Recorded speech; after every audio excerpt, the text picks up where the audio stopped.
Welcome, Calculus. We're going to talk about more limit stuff right here, and let's start off with a few of these limits rules. So limits follow a sum rule, a difference rule. And the idea with a sum and difference is if you have two different functions right here, you're adding them, and you could split this up as the limit of f of x as x approaches c, and then plus the limit of g of x as x approaches c. So you find the separate limits and you add them. Same idea with finding the difference. You subtract those limits. The limit of f of x as x approaches c minus g of x. Constant multiple rule. What does that mean? If you have a constant like a number, so let's say I make up something like the limit as x approaches 2 of f of x is equal to 3. That means the limit of 3 times f of x as x approaches 2 is going to equal 3 times 2, 9. You just multiply. Product rule says, hey, I got two limits, two functions being multiplied. Multiply their limits. That's all you do. Same thing with quotient. You divide them. All right. Now there's this thing of the power rule. Yeah, you got a power, you can just power it right here, or you can root it. Great. You do the same properties you would have done with numbers. You can apply these two limits. All right. So let's take this example. I stole this from Sal Khan on his video. That's all these examples right here. All right, I got this f of x is here and h of x is here. So what's the limits of f of x times h of x as x approaches 0? Well, really, you're looking at it as limit as x approaches 0 of f of x times limit as h approaches h of x as x approaches 0. So try each of those. What's f of x as x approaches 0? Well, you're approaching 0, you're approaching -1 down here. So we got -1 times, what's h approaching as you approach 0? Boom, boom, we're approaching +1. -1 times 1 is just -1. That's all you do. You just multiply them, you add them, subtract them. And you can apply those same rules to the other things. Now let's try some other things. Okay, getting a little weirder. Two new graphs. This is f and this is g. X approaches -2. Well, f of x, let's do the f of x one first. When you're approaching -2, on this side, you're approaching 1. And this side, you're approaching 3. So this is like a does not exist. And what would be the g of x? Well, so you would think that, and then those are different. Those are both does not exist. And you're like, does this does not exist? Is that correct? Well, you would think so, but it's actually not correct. This is where you get pranked. And I didn't know this till I saw the Khan Academy video. The idea with limits is the left and right limits have to be, if they are the same, that is the limit. So what ends up happening is these complement each other, and I'm going to show you what this looks like. What I really have to do is I'm looking at the limit as x approaches to -2 from the left of f of x plus g of x. Let's look at what that would be. -2 from the left is going to be from this side. F is going to be approaching 1. And for g, it's going to be approaching 3. So 1 plus 3 is 4. Well, let's try that other limit. As x, yeah. What did I mess up? Go. Why the left? Because you're going to check both sides. Technically with limits, and you didn't. So a question was asked for the viewers on YouTube. Why do you just check the left?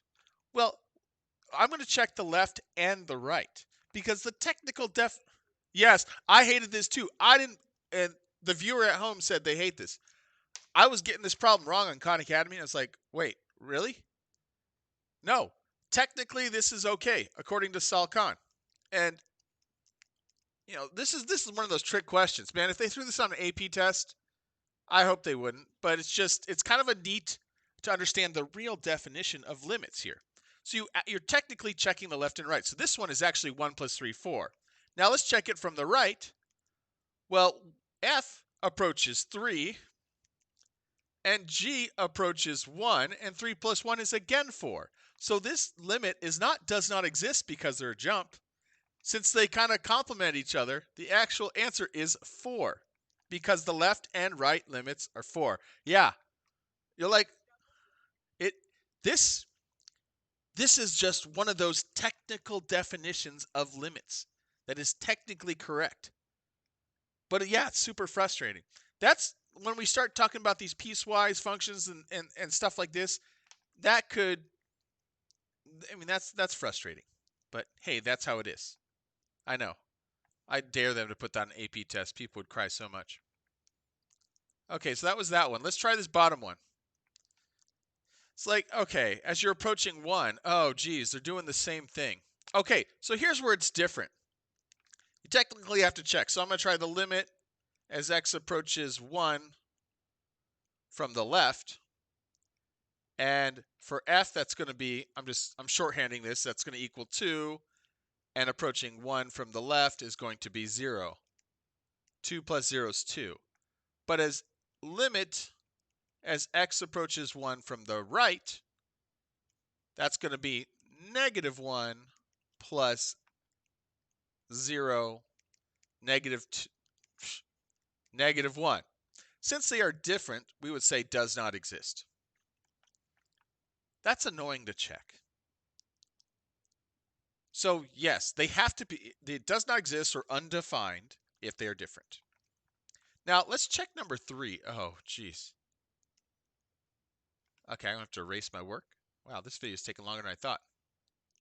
Okay, let's go. Oh, too much.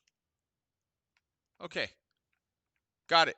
Down here. Now we're multiplying them. Let's see if I'd still have to follow these same rules of checking left and right if it's these piecewise at 1. So you can't say, oh, well, f of x is undefined times 0. Undefined times 0 is 0. Anything times 0 is 0. But it's weird. It's undefined. I don't know. Let's go back to the rules of checking left and right. Limit as x approaches 1 from the left. Again. And then it's f of x times g of x. I'm just doing this up here. I'm just shorthanding this. Is going to be 2 times 0, so 0. And limit as x approaches 1 from the right would be -1 times 0, so 0. Since they're both 0, our limit is technically 0. That's how it works. Crazy. I've never seen that on an AP test, but it's on Khan Academy. And I learned something new about limits. But part of this is appreciating the concept that a limit exists if the left and right are the same. So you can't just say, oh, well, there's a jump, it doesn't exist. This is making sure that you practice and understand the technical definition of a limit is if the left and right are the same. Try this. Oh, composite functions. So sometimes you have the function within the function, right? So how do you handle this? So, they never really gave you a rule for this out here. The way you kind of do this is you do the inside first and then you do the outside, just like you do if you plug things in. So let's look at the limit as x approaches 3 of h of x. When you're approaching 3 of h of x, and that's this one, from both sides, that's going to be 2. All right? So then we're really looking at the limit as x approaches 3 of g. Wait a minute. Okay, that's going to be 2. Yeah, so really the way this works, I was tripping myself up. You're approaching 3, you're approaching this h of x in here. So now that we know that's 2, what's really happening is it's now the limit of g of x as x is approaching 2. Because that h of x is approaching 2, the inside is approaching 2, your next step is to looking, when it was x is approaching 3, it equals 2. Now you look at when g of x is approaching the 2, which left and right is going to be 0. So you think of it as go with the inside and then work your way to the outside just as you would with a regular composite function. All right, this was direct substitution stuff. So he talks about this. Sometimes you just plug it in and you figure out what it is. So, you got this function here. I'm going to plug in a -1. 6 times -1 squared plus 5 times -1 minus 1. And your order of operations, right? That's -6 minus 5 minus 1, -12. Boom. Plug it in. If it works, you're done. And a lot of these polynomials. Now, a function like this, you plug in 1, you're going to get 1 over the natural log of 1, or ln of 1. Do you call it ln or natural log? I don't know.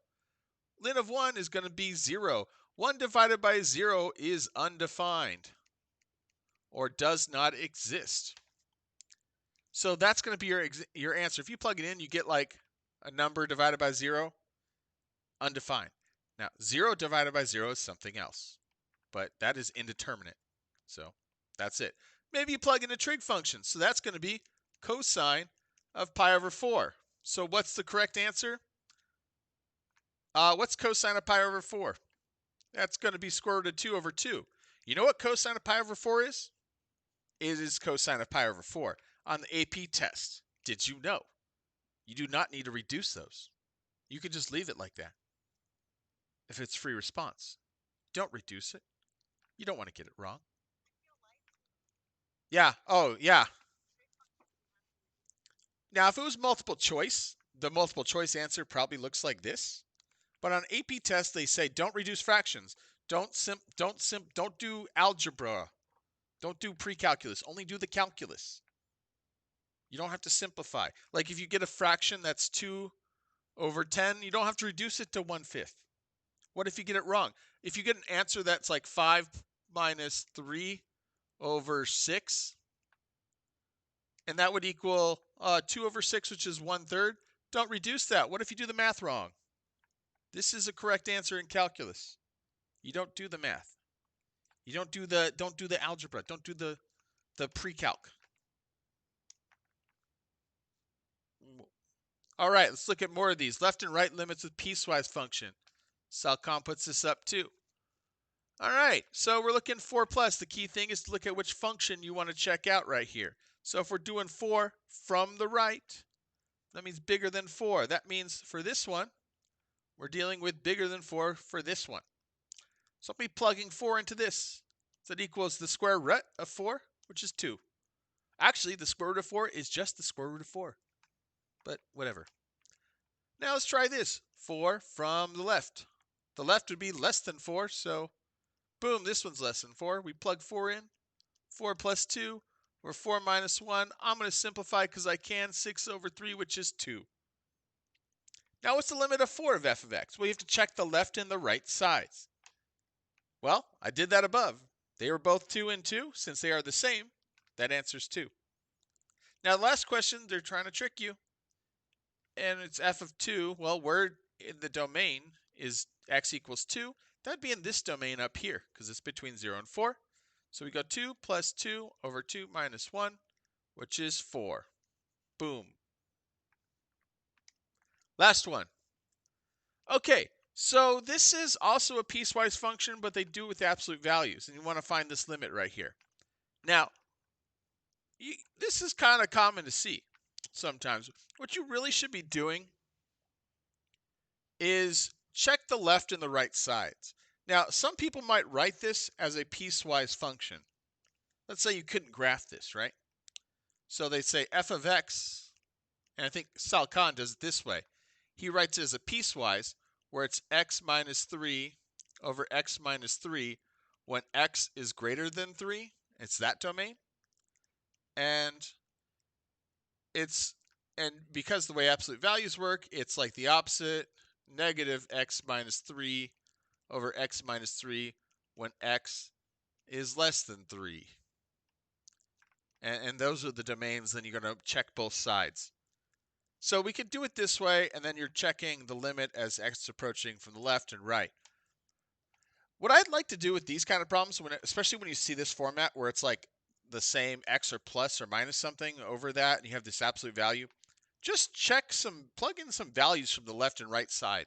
That's what I like. I like making a table in this case. 3.1, 3.2, sure. I would make a table. I think it's easier for me to make a table. And so 3, this doesn't work. But let's say you had a number a little bit bigger than 3, so I'd have 3.1, or I'd have 0.1, 3.1 minus 3 over 3.1 minus 3. This over this would just be 1. This one will be 0.2 over 0.2, which is also 1. You see a pattern, they're all 1. On this side, I would have the absolute value 2.9 minus 3, which would be positive 0.1 because of absolute value, and this would be negative 0.1, so this would be negative 1. You would see a similar pattern here. Negative 1, negative 1. Left side is going to be, so limit as x approaches 3 from the left of f of x is going to be negative 1, and the limit as x approaches 3 from the right of f of x is positive 1, so this limit does not exist. If you were to look at this on a graph, here's what it looks like. Oops, wait. This is 3. It's actually going to be a line like this, and then a line like that. Straight lines, not crooked like mine. That's it, folks. Good luck.